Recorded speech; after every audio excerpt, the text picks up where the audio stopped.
Imagine you're driving alone in the middle of the night. An empty road, just you and your headlights cutting through the darkness. The monotony of the journey is slowly lulling you to sleep. Suddenly, a figure emerges from the gloom. A woman, standing in your path as if she materialized out of thin air. You have no time to react. On a November evening in 1992, a coach driver named Ian Sharp lived this exact nightmare on the A229. He was absolutely certain he had killed someone. The woman who ran into the path of his vehicle looked him straight in the eye right before impact. This wasn't an isolated incident. This was one of over 50 official paranormal incidents that the Kent police have recorded on this single cursed stretch of road. This isn't just another ghost story. This is the story of a road that has its own police file. A road where layers of tragedy, an unsolved murder, and a mystery older than history itself all converge. These are the case files of the A229 known as Bluebell Hill. Welcome to an investigation that will take us into the very heart of one of Britain's most famous and complex legends. The A229 road over Bluebell Hill is, on the surface, an ordinary route connecting the towns of Kent. But beneath its asphalt lie stories that will make your skin crawl. Stories documented in police reports and eyewitness testimonies. The most famous of these is the tale of the Bride of Bluebell Hill. But today, we'll show you that this is merely the tip of the iceberg. To understand what's really happening on this road, we need to open 3 separate case files, each one more disturbing than the last. The first concerns a tragic love, shattered dreams, and a shocking suspicion of injustice. Case file #1, the tragedy of 1965. The evening is November 19th, 1965. 4 young women are driving in a Ford Cortina. Among them is 22-year-old Suzanne Brown, who is celebrating her bachelorette party. She's happy. The next day, she is set to marry her love, an RAF technician named Brian Wetton. But she will never make it to the wedding. On a treacherous stretch of the A229, a horrific head-on collision occurs with an oncoming Jaguar. The consequences are catastrophic. Suzanne's friends and bridesmaids, Judith Lingham and Patricia Ferguson, are killed instantly.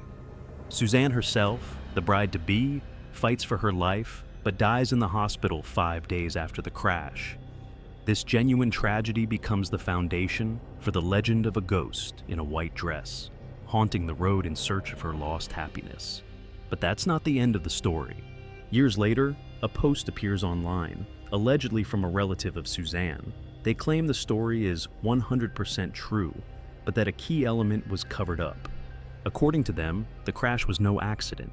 The driver of the Jaguar was supposedly drunk, swerved into their lane, and was never held criminally responsible. This single detail sheds a whole new light on the case. Is the ghost haunting this place not just out of heartbreak, but in a search for justice?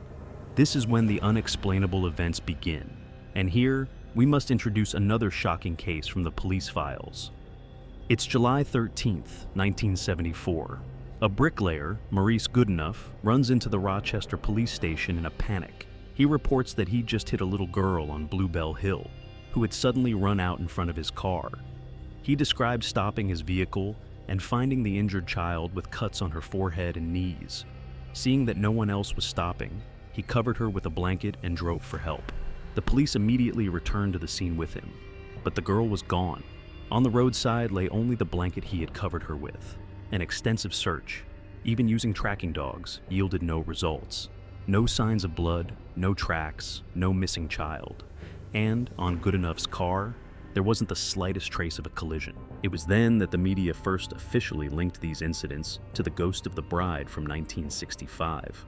But what if this isn't Suzanne's ghost at all? What if her tragic story has overshadowed another, even darker crime? Case file #2, the murder of 1916. We open the second file, containing a case from over a century ago. It's August 6th, 1916. Europe is engulfed in the Great War. A 20-year-old maid from Rochester, Emily Trigg, disappears on her way to visit her mother, who lived near Bluebell Hill. She was last seen in the company of an unknown soldier. Her fate remained a mystery for 6 long years. It wasn't until 1922 that her skeleton was discovered in the nearby Bridge Wood. Her killer was never caught. The case remains unsolved to this day. Since then, witnesses have reported a different, separate apparition in this area, a woman in a red scarf, appearing near the spot where Emily disappeared. Similar to the bride, some drivers claim to have hit this figure, who stared intently into their eyes before the impact and then vanished. What's more, some versions of the vanishing hitchhiker legend state that the figure asks for a ride to the cemetery in Burham, exactly where the murdered Emily Trigg is buried. So now we have two tragic stories and at least two ghosts. But the true mystery of Bluebell Hill lies much deeper, literally, under the ground. Case file #3, the ancient place of power. We open the final file, which takes us back thousands of years. The A229 road we drive on today runs along an ancient Roman route. But that's not all. Bluebell Hill is home to the Medway Megaliths, a group of prehistoric chambered tombs, including the famous Kit's Cody House.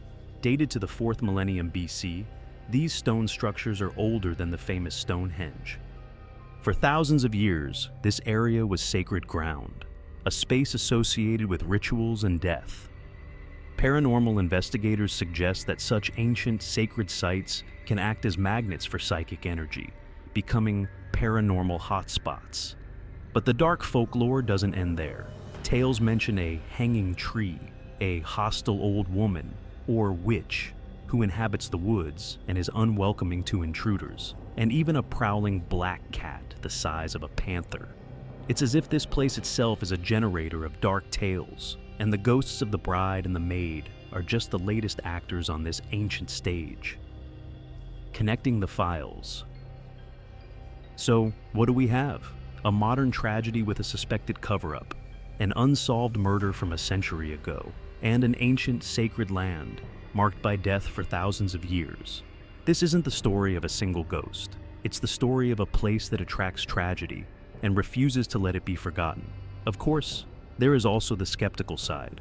Folklorist Neil Arnold claims this is simply a British version of the global, vanishing hitchhiker archetype, and the tragic accident was a perfect fit for a pre-existing story.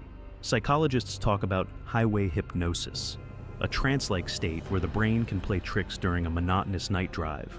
Scientists mention infrasound, the so-called ghost frequency, which can be generated by wind on the hill and cause feelings of fear and visual distortions in people.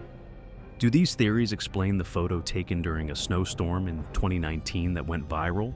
Is it a ghost watching the trapped drivers, or just pareidolia? Are brains seeing shapes where there are none? The rational explanations are convenient. But they don't answer the key questions.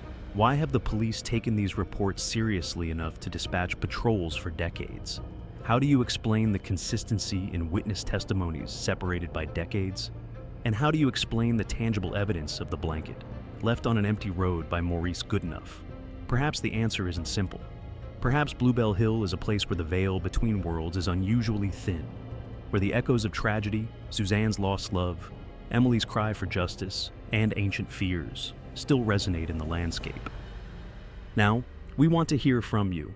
After hearing the evidence, what do you think? Is this a series of unfortunate events blown out of proportion by folklore and psychology? Or is this place a true paranormal hotspot? Which of these stories do you think is the key to the Bluebell Hill mystery? The bride seeking justice, the murdered maid who cannot find peace, or something much, much older? If you find these kinds of historical investigations fascinating, hit the like button and subscribe to our channel so you don't miss our next videos where we open forgotten case files. And now, for the most important question. If you were driving through Bluebell Hill late at night and saw a lone hitchhiker on the roadside, what would you do?